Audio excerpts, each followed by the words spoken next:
ఈ కుంభమేళాలో మరి అఘోరాలు వస్తారు కదండి అని అంటే, కుంభమేళాకి అఘోరాలు, సాధు సంతులు, అదేవిధంగా దిగంబరులు వీరందరూ కూడాను రావటం జరుగుతుంది. ఎక్కడెక్కడి నుంచో వస్తారు వారందరూ కూడాను.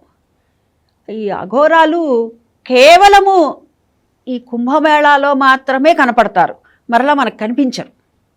ఈ కుంభమేళాలో మొట్టమొదట స్నానం చేసేటటువంటిది కూడాను ఎవరయ్యా అనంటే అఘోరాలు మాత్రమే. ఎవరైతే ఈ అఘోరాలు, దిగంబరు, సాధు సంతులు వీరున్నారో వీరు మాత్రమే మొట్టమొదట అందులో స్నానాన్ని ఆచరిస్తారు. మొట్టమొదట స్నానం ఆచరించేది వీరే, తర్వాత ఎవరైనా కానీ స్నానం ఆచరించేటటువంటి పరిస్థితి. అంటే ఇక్కడ ప్రభుత్వం వారు ఎన్నో ఏర్పాట్లను చేశారు ఈ కుంభమేళాకి. ప్రభుత్వం వారు చేసినటువంటి ఏర్పాట్లు ఏవైతే ఉన్నాయో వాటిని అన్నిటినీ కూడాను మనం సక్రమంగా వినియోగించుకోవలసినటువంటి బాధ్యత మన పైన కూడా ఉంది. ఎందుకని అంటే ప్రభుత్వంలో భాగస్వాములం మనం కూడా ఉన్నాం కాబట్టి, ప్రజలం కూడాను. ఇది ప్రజాస్వామ్య ప్రభుత్వం కదా, ప్రజాస్వామ్యం కదండి. కాబట్టి మనకి కూడా బాధ్యత అనేటటువంటిది ఉంది. ఏదో గవర్నమెంట్ వాళ్ళు చేశారులే అనుకోకూడదు. అక్కడ జరిగేటటువంటి ప్రతి విషయాన్ని మనం అక్కడికి వెళ్ళే ముందరే కూలంకుషంగా తెలుసుకొని ఎక్కడ ఏ ఏ ఘాట్లకి వెళ్ళాలి, ఎలా వెళ్ళాలి, ఎటువంటి వనరులు ఉన్నాయి, ఎటువంటి పరిస్థితులు ఉన్నాయి, మనం వెళ్ళగలమా లేదా, వెళితే ఎటువంటి పరిస్థితులు ఉంటాయి, వెళ్ళకపోతే ఇంట్లోని అక్కడి నుంచి తెచ్చుకున్నటువంటి జలం ఏదైతే ఉందో దాన్ని తీసుకోవచ్చా, ఇలాంటి అనుమానాలు మనకు కలుగుతుంటాయి. అంటే వెళ్ళేటటువంటి పరిస్థితి ఉంటే చక్కగా వెళ్ళటం అనేటటువంటిది ఒక పద్ధతి. వెళ్ళేటటువంటి పరిస్థితి లేదండి, మేము పెద్దవాళ్ళం లేకపోతే చిన్నపిల్లలు ఉన్నారు, ఇలా ఆరోగ్య కారణాలు, అనేక కారణాలు ఉంటాయి కదా. అలా అనేక కారణాల వల్ల వెళ్ళలేకపోతే ఎవరైతే వెళ్తారో వారి దగ్గర నుంచి మనం కనుక ఆ జలాన్ని స్వీకరించుకొని మనం ఇంట్లో చల్లుకోవటం, మనం స్నానం చేసే దాంట్లో లేకపోతే కనుక ప్రోక్షణ చేసుకోవటం ఈ విధంగా చేయవచ్చు. ఎక్కడ ముఖ్యంగా ఈ అఘోరాలు స్నానం చేస్తారు. ఆ తర్వాత చాలామంది చేసే దాంట్లో మనం చూస్తూ ఉంటాము, ఈ కలశంలో నుంచి వచ్చిన దాన్ని ఏమని చెప్పుకున్నాం మనం, ధన్వంతరి అని అనుకున్నాం కదా, అమృతం అనుకున్నాం కదా. ఈ అమృత కలశంలో ఉండేటటువంటిది ధన్వంతరి. ధన్వంతరి అంటే దేనికి సంకేతంగా చెప్పుకుంటాము, ఆరోగ్యానికి హేతువు.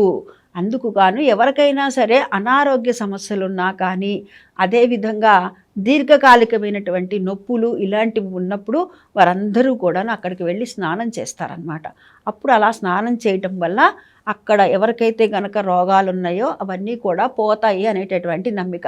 ఇలా చెప్పారు కదా అని చెప్పి పోలోమని వెళ్ళిపోవక్కర్లేదండి, మనకు కుదిరితేనే వెళ్ళాలి. కుదరని పక్షంలో ఇప్పుడు మన ఉదాహరణకు ఒక మాట చెప్తాను. మన ఇంట్లో ఏదో జాతా శౌచమో మృతాశం అంటే పురుడో మైలో ఏదో అయిన తర్వాత మనం ఏం చేస్తున్నాము, ఎక్కడైనా గంగ తీసుకొచ్చుకొని ఇల్లంతా కూడా నీళ్లు ప్రోక్షణ చేసుకోవట్లా. గణపతి పూజ పుణ్యవాచన చేసినప్పుడు కూడా పుణ్యవాచన దాంట్లో కూడా మనం అంతా కూడా గంగని ప్రోక్షణ చేసుకుంటాం కదా. అదేవిధంగా మనం వెళ్ళగలిగితే వెళ్ళటం, వెళ్ళలేనప్పుడు ఎవరికైతే అనారోగ్యం ఉందో వారికి అవి తెచ్చి ఆ జలాన్ని ఇవ్వటం వల్ల కూడా, వారికి ప్రోక్షణ చేయటం వల్ల కూడా తత్ఫలితమే వస్తుంది. వెళ్ళగలిగితే వెళ్ళటం ఉత్తమమైనట్టు, వెళ్ళొద్దని నేను చెప్పట్లేదు, వెళ్ళగలిగితే వెళ్ళటమే. వెళ్ళలేని పక్షంలో ఇది ఒకటి.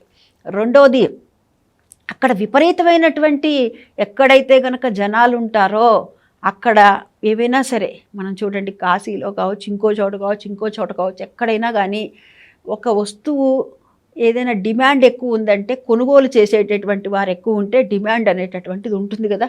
అదేవిధంగా ఎక్కడైతే జనాలు ఎక్కువైతే వెళ్తారో ఆ ప్రాంతంలో ఉండేటటువంటి అన్నీ కూడాను విపరీతంగా రేట్లు పెంచేస్తారు, ఖర్చు పెరుగుతుంది. కాబట్టి దాన్ని కూడా మనం దృష్టిలో పెట్టుకోవాలి. ఈ దందాలు కూడా ఉంటాయి, ఎవరు కరెక్ట్గా ఉన్నారు, ఎవరు జెన్యూన్గా ఉన్నారు, ఎవరు మనకి ఇబ్బంది పడకుండా ఉన్నారు, ఎవరు ఈ దందాలు చేస్తున్నారు, మనల్ని ఎవరు మోసం చేస్తున్నారు, దీన్ని కూడా మనం కనిపెట్టేటటువంటి పరిస్థితి ఉండాలి.